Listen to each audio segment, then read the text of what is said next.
యెషయా గ్రంథం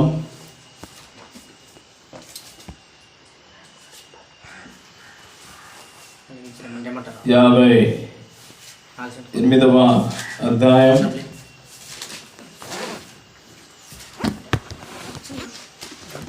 58వ అధ్యాయము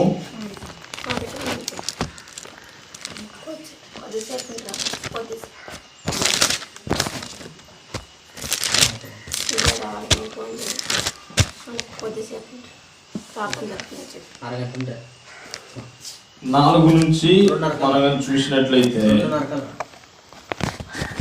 యెషయా గ్రంథం 58వ అధ్యాయం 4 నుంచి మనం చూసినట్లయితే మీరు కలహపడుచు వివాదము చేయొచ్చు, అన్యాయముగా గుద్దులాడుచు ఉపవాసముందురు మీ కంఠధ్వని పరమున వినబడునట్లుగా మీరెప్పుడు ఉపవాసం ఉండరు. అట్టి ఉపవాసము నాకు అనుకూలమా? మనుష్యుడు తన ప్రాణమును బాధపరచుకోవలసిన దినము అట్టిదేనా? ఒకడు జమ్ము వలె తల వంచుకొని గోనె పట్ట కట్టుకొని బూడిద పరుచుకొని కూర్చుండుట ఉపవాసమా? అట్టి ఉపవాసము యెహోవాకు ప్రీతికరమని మీరు అనుకుందురా? దుర్మార్గులు కట్టిన కట్లను విప్పుటయు కాడిమాను మోకులు తీయుటయు బాధింపబడిన వారిని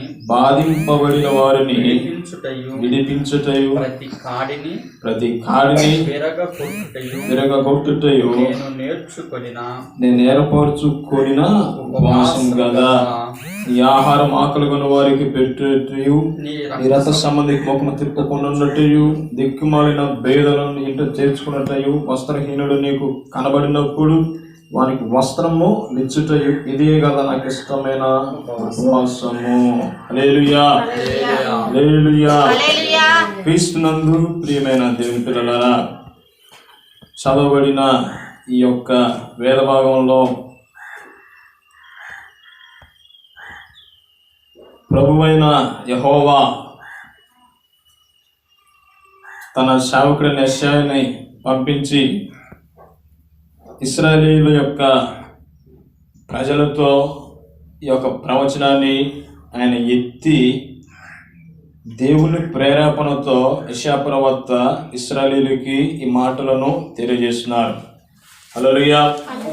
ప్రియమైన దేవుని బిడ్డలారా, ఈరోజు మనందరం ఉపవాసం చేస్తున్నాం, చాలా మంచిది.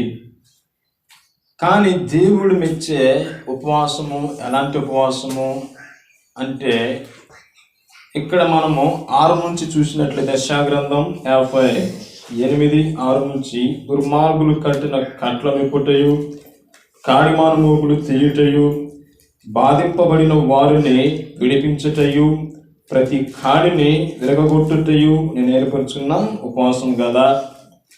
అంటే ఈరోజు ఇక్కడ మనం అందరము ఉపవాసం చేస్తున్నాం. ఎందుకు చేస్తున్నాం?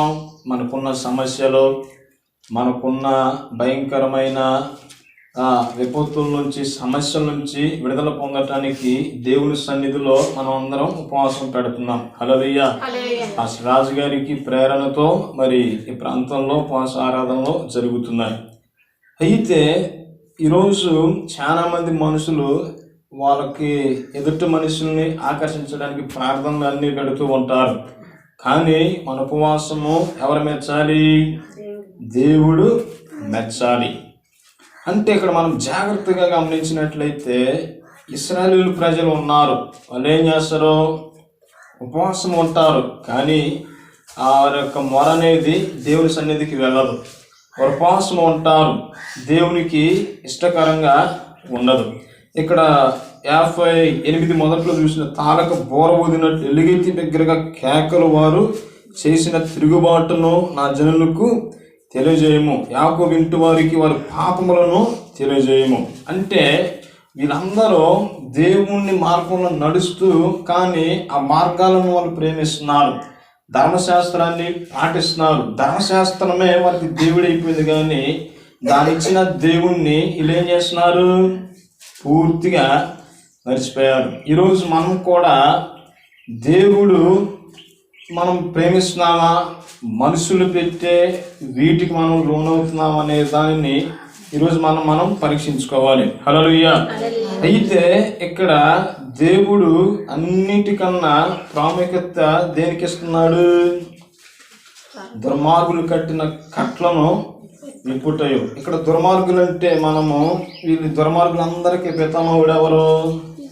అపవాదైన సాతానుడు. మనకి అప్పుడప్పుడు మూవీస్లో కానీ చూస్తున్నప్పుడు సముద్రాల మీద ప్రయాణం చేసేటప్పుడు సముద్రపు దొంగలు ఉంటారు. వాళ్ళు ఏం చేస్తారంటే షిప్పుల మీద అటాక్ చేసి వర్తక వ్యాపారం చేసే వారిని చంపేసి ఆ బంగారాలను వాటిని ఏం చేస్తారు? దోచుకొని వెళ్తారు. కరుడు కట్టిన ఉగ్రవాదులను కూడా చూసినా కానీ వీరి కిందకి వచ్చేస్తుంది. ఈ ఉగ్రవాదులు అనే వాళ్ళు ఎలాంటి వారు?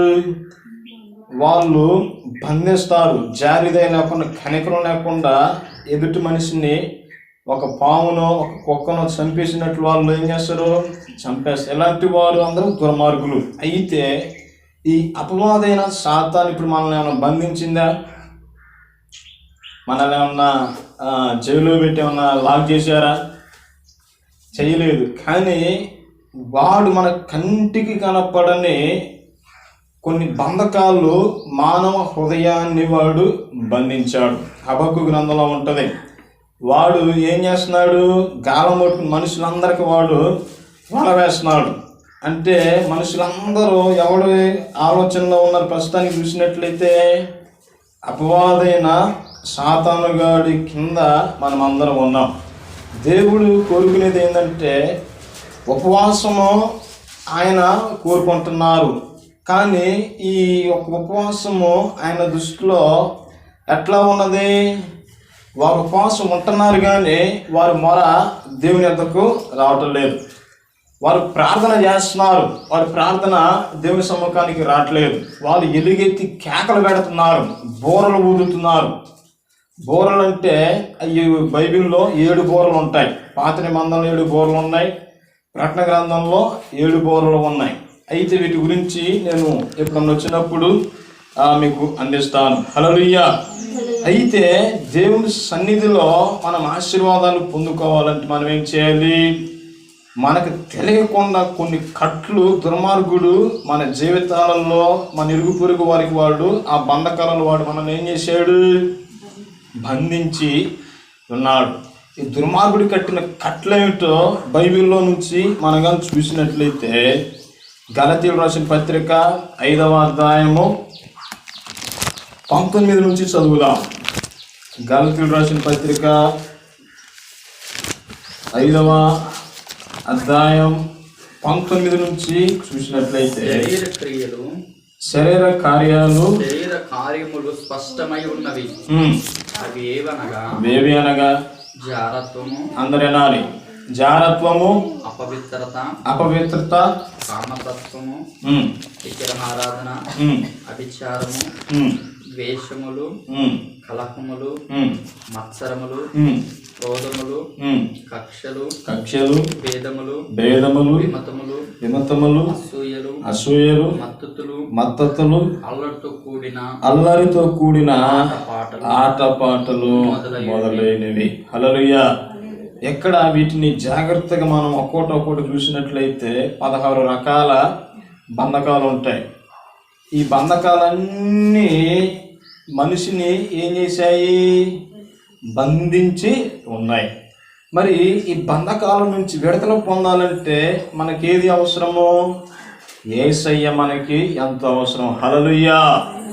రక్షణ సువార్తను ఎక్కడైతే ప్రకటించబడుతుందో అక్కడ ఆ సువార్త విన్న వారి యొక్క హృదయాలలో అపవాదైన సాతానికి బంధించబడి ఉంటాయి.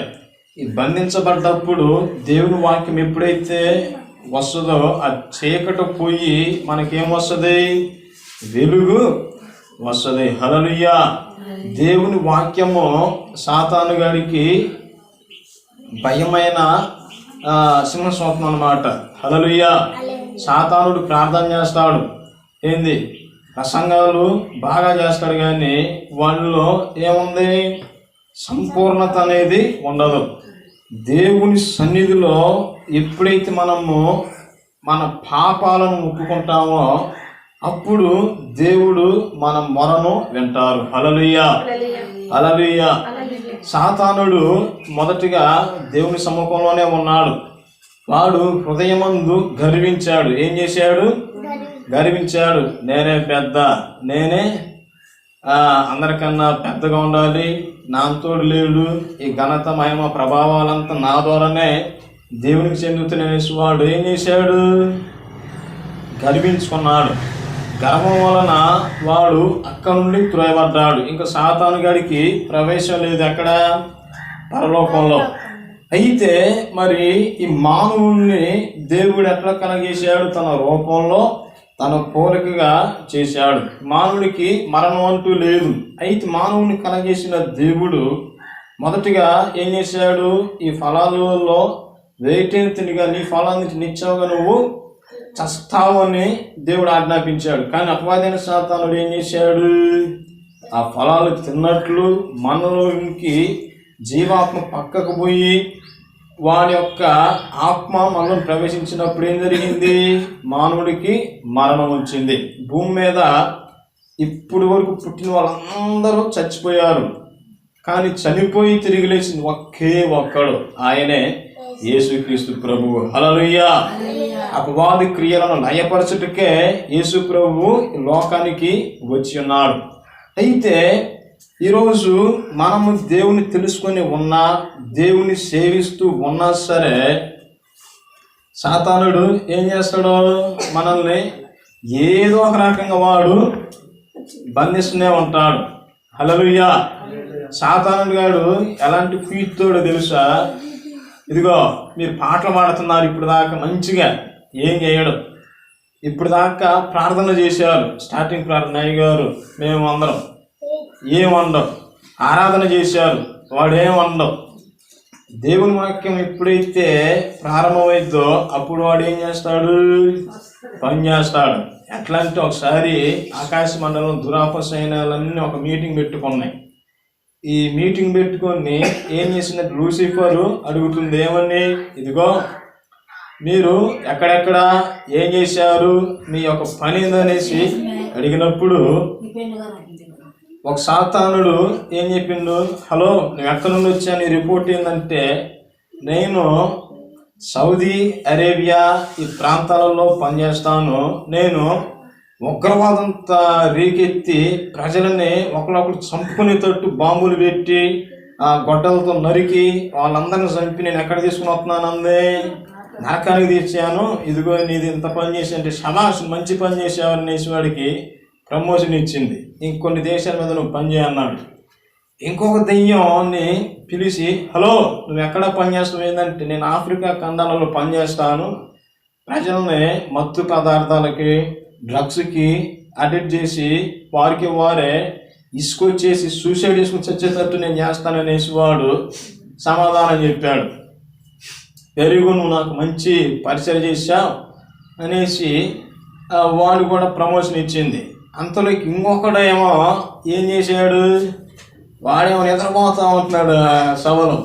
నిద్రపోతుంటే ఏయ్ లేరా అంటే వాడు ఉనికి పరిస్థితి ఏం గురువు అంటే ఏరా నువ్వు ఎక్కడ ఏంది నీ పరిస్థితి అనగానే నేను నేను నేను నేను అంటే చెప్పు త్వరగా అంటే నేను క్రైస్తవ సంఘాలలో పనిచేస్తాను అన్నాడు. వాహో ఓకే వెరీ గుడ్, చెప్పు ఏం చేస్తావు అక్కడంటే నేను క్రైస్తవ సంఘాల్లో ఉంటాను, వాళ్ళు పాటలు పాడుతున్నప్పుడు నేనేం చేయను, వాళ్ళు ప్రార్థన చేసేటప్పుడు ఏమన్నాం, వాళ్ళు ఆరాధన చేసేటప్పుడు కూడా నేను ఏమి అన్నాం, వాళ్ళు కానుకలు పెట్టేటప్పుడు కూడా ఏమన్నాను, మరి ఏంద్రా నువ్వు చేసేది అనేసి వీడు అడగగానే పాస్గా నిలబడి వాక్యం ఎప్పుడైతే చెప్తాడో అప్పుడు డిస్టర్బెన్స్ చేస్తా, కొంతమందికి నిద్రను కలగజేస్తా అనేసి వాడు అన్నాడు.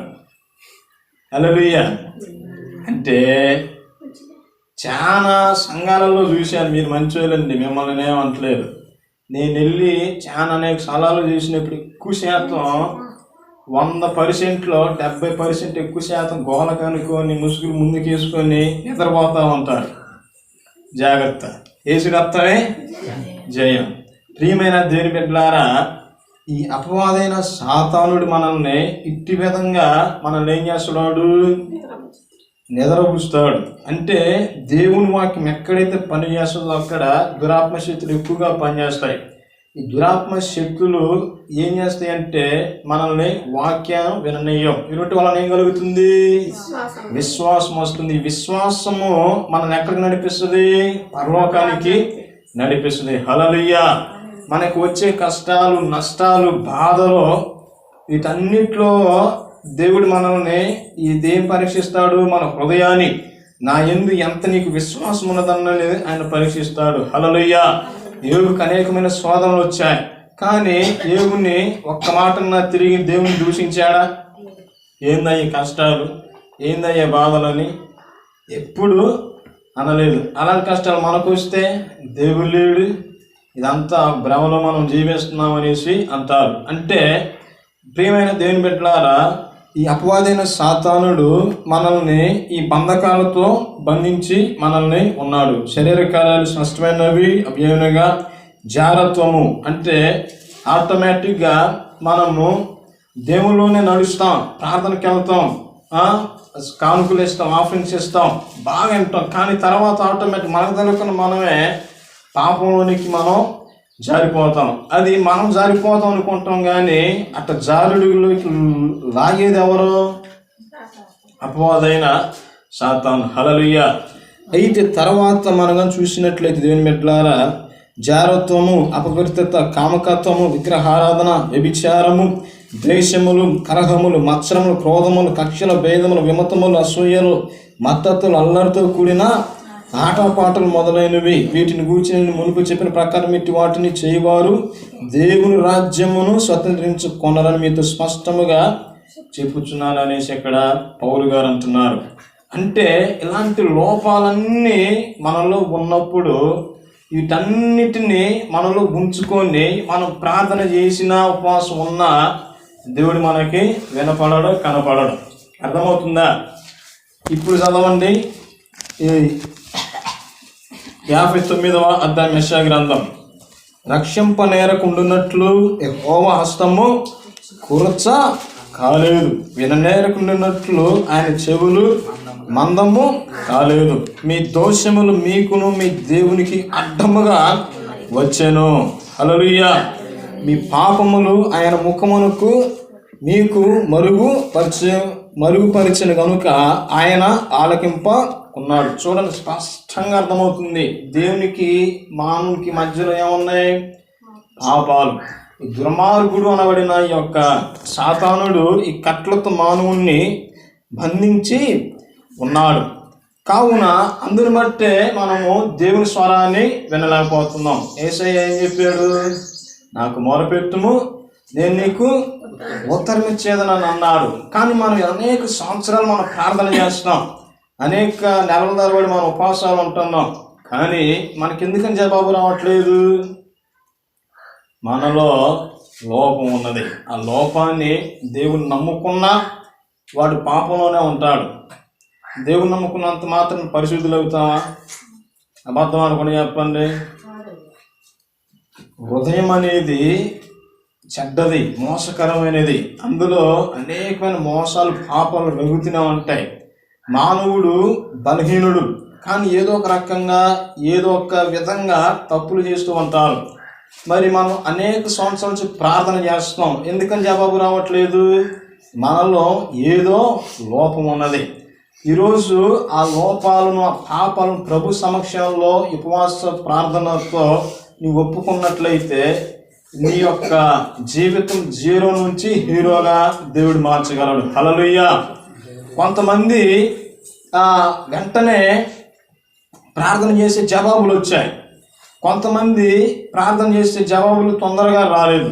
ఎందుకని రాలేదంటే ఈ మనం చేసే ప్రార్థనలకు, ఉపవాసాలకు మధ్యలో ఏమి ఉంటాయి? ఈరోజు ఉపవాస ప్రార్థన అనేసి ఉపవాసం ఉండేసి వచ్చాం.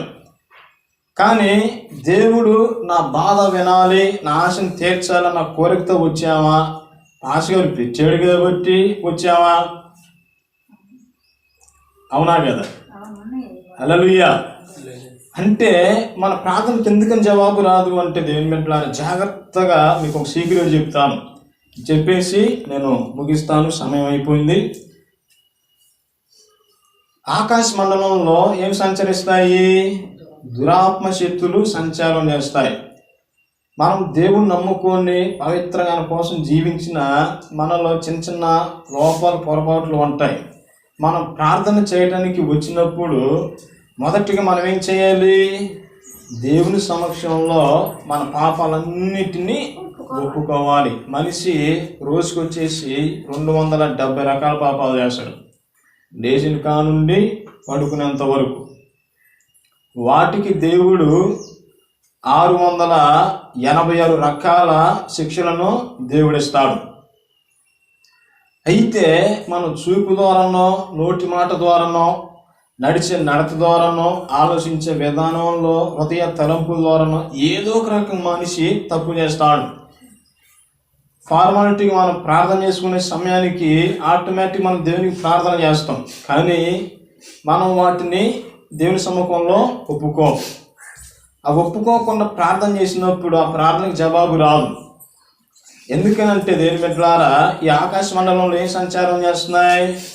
దురాత్మలో సంచారం చేస్తాయి. ఒకవేళ నీకు ఒక వ్యక్తి మీద కోపం ఉందనుకో, ఆ వ్యక్తికి సారీ చెప్పుకుని ప్రార్థన చేస్తే, ఇదిగో ఆవిడలో ఈ లోపం ఉంది, ఫలానా వ్యక్తితో విభేదం వచ్చింది అంటే విభేదం పెట్టింది ఎవరు? మేమే. వాడు ఒప్పుకోలేదు పట్టుకొని వాడు ప్రార్థన చేసి కొట్టుకుంటాయి. హల్లెలూయా. నన్ను బూతులు తిట్టామనుకో, ఆ బూతులు తిట్టేటట్టు ప్రేరేపించింది ఎవరు? మనమే. అదిగో ఆ ప్రార్థన చేస్తున్న దేవునికి ఆ ప్రార్థన బాగుంటుందని పట్టుకుంటున్నాయి. అర్థమవుతుందా? అట్లా మనం చేసే ప్రతి లోపాలను అవి ఏం చేస్తాయి? పట్టుకుంటూ ఉంటాయి. అద్భుత కార్యాలు, ఆశ్చర్యకార్యాలు ఎందుకు జరగట్లేదో తెలుసా? మనలో లోపాలు ఉన్నాయి. హిజ్కియా రాజుకి మరణకరమైన రోగం వచ్చింది. ఆయన గోడ తట్టు తిరిగి ప్రార్థన చేశాడు, ప్రభువా నీ రాజ్యంలో నేను ఎట్లా ఉన్నానో, ఎంత యథార్థంగా ఉన్నానని ఒకసారి జ్ఞాపకం చేసుకుని కన్నీళ్ళు విడిచాడు. కన్నీళ్ళు విడిచినప్పుడు ఏ ప్రవర్తనైతే వచ్చిందో, ఇదిగో నువ్వు సస్తావు, నీళ్ళు నువ్వు చక్క పెట్టుకో, గెట్ రెడీ, చావటానికి రెడీగా ఉండమని చెప్పి వెళ్తున్నాడో, అదే ప్రవర్తన రిటర్న్ వచ్చి ఏం చెప్పాడు? నువ్వు చావో, నువ్వు మరణించో, ఇంకా నీకు 15 సంవత్సరాల ఆయుష్ని నీకు ఇస్తున్నాను అంటాడు. హల్లెలూయా, హల్లెలూయా. చాలా సంవత్సరాల క్రితం ఒక సంఘటన జరిగింది. ఒక రాజు దగ్గర ఒక అతను 40 సంవత్సరాలు నమ్మకంగా పరిచర్య చేశాడు. ఈ పరిచర్య చేస్తున్న అతనికి ఒకసారి ఏదో రోగం వచ్చి డాక్టర్లు చెప్పారు, ఒక 3 గంటల్లో చచ్చిపోతావు, నువ్వు ఎవరైనా చూడాలనుకుంటే ఇప్పుడే చూసుకొని కబురు పంపుకొని సందర్భం పిలిస్తే చనిపోతున్నాడా అనేసి అతని బంధుజనులు అందరూ వచ్చి అతన్ని చూసి ఏడుస్తున్నారు. ఇతడు సర్వెంట్గా ఉన్న ఆ రాజు ఉంటాడు కదా, అతడు వచ్చి, నా ప్రియమైన శిష్యుడా డెన్నాలో, నువ్వు నాకు 40 సంవత్సరాలు నమ్మకంగా నువ్వు నాకు ఉన్నావు, చెప్పు నీకేం కావాలో చెప్పు, నేను ఇస్తానను, ఏది కావాలంటే అది ఇస్తానని అంటే, ఇతడు ఏమంటాడంటే, నాకేమొద్దు, నాకు నా ప్రాణాలు నాకేమంటాడు. నీకైనా పిచ్చి వేసిందా? నీకు ఆస్తులు కావాలంటే ఇస్తా, ఏదన్నా ఉద్యోగం అంటే ఇస్తాను, ప్రాణానికి నేను దేవున్నారా అనేసి అంటే, నీకు 40 సంవత్సరాలు నమ్మకంగా ఉన్నాను, అదే నా యేసు ప్రభుకి రోజుకి 40 నిమిషాలు ప్రార్థన చేసి నా పాపలు ఒప్పుకున్నట్లయితే నేను బతికేవాడిని అనేసి అతడు అక్కడే మోకరించి ప్రార్థన చేసుకున్నాడు. ప్రార్థన చేస్తే జరిగిన అద్భుతం ఏందో తెలుసా? డాక్టర్లు అయితే 3 గంటలు నువ్వు చచ్చిపోతావు అని చెప్తే ఇతడు 35 సంవత్సరాలు బతికాడు. హల్లెలూయా, హల్లెలూయా. 35 సంవత్సరాలు బ్రతికి ఆయన గొప్ప సేవ చేసి మరణించాడు. అయితే దేవుని బిడ్డలారా, హిజ్కియా రాజు కూడా దేవుని సముఖంలో చేసిన పాపాలను ఒప్పుకున్నాడు. ఈ పాపాలన్నీ మనలో ఉంటాయి. కావున ఉపవాస దినాన దేవుని సముఖంలో మనం చేసిన ప్రతి పాపాలను మనం ఒప్పుకున్నట్లయితే దేవుడు మనల్ని పవిత్రపరిచి మన ప్రార్థనకు వెంటనే జవాబును తీసుకుని రాగలరు. హల్లెలూయా. హిజ్కియా ప్రార్థన చేసే వెంటనే జవాబు వచ్చిందా లేదా? వచ్చింది. ఎస్తేరు రాణి 3 దినాల ఉపవాసం ఉందా లేదా? జవాబు వచ్చిందా లేదా? ఏ రాజైతే మరణ శాసనాన్ని వేసాడో అదే రాజు ఆ మరణ శాసనాన్ని కట్ చేసి పర్మికాడు. యేసు రక్తమే జయం. ఇంకా అద్భుతాలు ఎన్నో వస్తాయి. మన జీవితంలో కష్టాలు నష్టాలు అనేకమైన వస్తాయి. అయితే ఈరోజు నేను మీతో ఏం చెప్పబోతున్నానంటే, మనం ఉపవాసం ఉంటున్నాం, వెరీ గుడ్. కానీ ఈ దుర్మార్గుడి కట్టిన కట్లను మనలో ఉన్నాయో లేదు మనమే పరీక్షించుకొని ప్రభు పాదాల దగ్గర మనం వాటిని విడిచిపెట్టినట్లయితే దేవుడు మనల్ని ఏం చేస్తాడు? క్షమించి పవిత్రపరుస్తాడు. లోకాసువార్త 18వ అధ్యాయం 12 నుంచి చూసినట్లయితే ఒకడున్నాడు. ఎవడాడు? పరిసయ్యుడు. ఈ పరిసయ్యుడికి ఉపవాసం చేస్తున్నాడు, వారానికి 2 సార్లు దశభాగాలు ఎత్తున్నాడు. కానీ అతను ఏమన్నది? స్వనీతిపరుడు. నేనే గొప్ప, నేనే ప్రీస్ట్, నేనే గొప్ప అని స్వనీతం అనేది ఉంటుంది. తనకు తాను హెచ్చించుకుంటారు. కానీ వాడి హృదయం ఎవరికి దూరంగా ఉన్నది? దేవునికి దూరంగా. అతను ఉన్నాడు సుంకరి. అతను పాపులుగా ఇచ్చేవాళ్ళు. అతను దేవాలయంలోని కూడా రాలా, బయట ఉండి బోర్లగా పడుకుని, ప్రభువా ఆకాశం పెత్తడు అనుకోనడా నాకు అంత గొప్ప పాపిని అనేసి దేవుని సన్నిధిలో కన్నీళ్లు విడిచి ప్రార్థన చేశాడు. యేసయ్య ఎవరి ప్రార్థన గొప్పదని చెప్పాడు? సుంకర ప్రార్థనే గొప్పదిగా ఉన్నది. మనం ఎంత పవిత్రంగా ఉన్నామని మనం అనుకుంటాం, కానీ మన ప్రార్థన దేవునికి వినపడాలంటే ప్రభు సమక్షంలో మన పాపాలన్నింటినీ మనం ఒప్పుకొని వాటిని విడిచిపెట్టి ఉపవాస దినం మీరు కానీ ప్రార్థన చేసినట్లయితే మీ జీవితంలో అద్భుతాలు ఆశ్చర్యకార్యాలు చూస్తారు. కావున ఇటు కృపాధన్యత దేవుడు మీ అందరికీ అనుగ్రహించునుగాక. ఆమేన్, ఆమేన్, హల్లెలూయా. ఇటు అవకాశం ఇచ్చిన పాస్టర్ రాజు గారికి, వారి కుటుంబానికి నా హృదయపూర్వక వందనాలు తెలియజేస్తూ ఈ మాటలను ముగిస్తున్నాను. Thank you all. చిన్న ప్రార్థన చేసుకుందాం. పరిశుద్ధుడైన తండ్రి, మీ ఘనమైన నామానికి స్తోత్రం.